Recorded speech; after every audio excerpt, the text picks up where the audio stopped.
I want to talk a little bit about the find and feel epidemic that seems to be sweeping across fitness.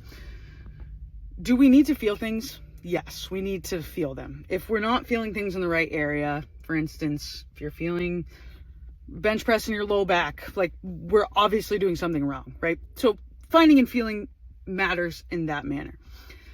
But when you're constantly trying to apply tension to a muscle, especially in a compound movement like a bench press, if you're consistently trying to apply tension to your pec muscles, you're basically clouding the highway that is the messaging system that is our nervous system, right? You're constantly trying to feel messages being sent from your pecs to your brain, which means your brain isn't really there's not a lot of room on that highway for your brain to send messages back to your pecs. So find and feel can be a negative in some manners. Now, when you're on a bicep curl machine, you should be finding and feeling. Those are one of those movements where you're going to feel and apply the tension on the muscle through the entire thing because you have constraints. There's something that's fixing your femur in place, or sorry, not your femur, the femur of your arm, your humerus in place, that's allowing you to then flex your elbow and use your biceps.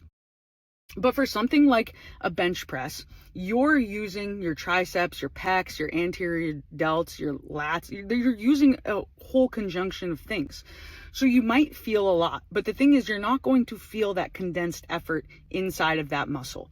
If you want to feel condensed effort in your muscle, do something like a pec fly.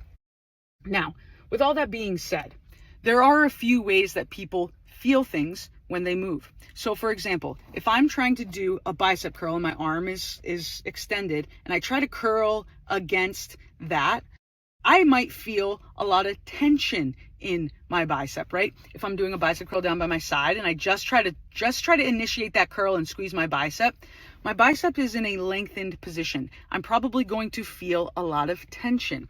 Now, if I do a bicep curl iso with my elbow at 90 degrees and I squeeze that muscle is shortened. It's likely occluding blood flow, which means you're going to get more of that pump and burn feel. So there are different feelings we can have in lifting, and I think those need to be organized, and I would love to make another video on that because I know this one's getting a little long.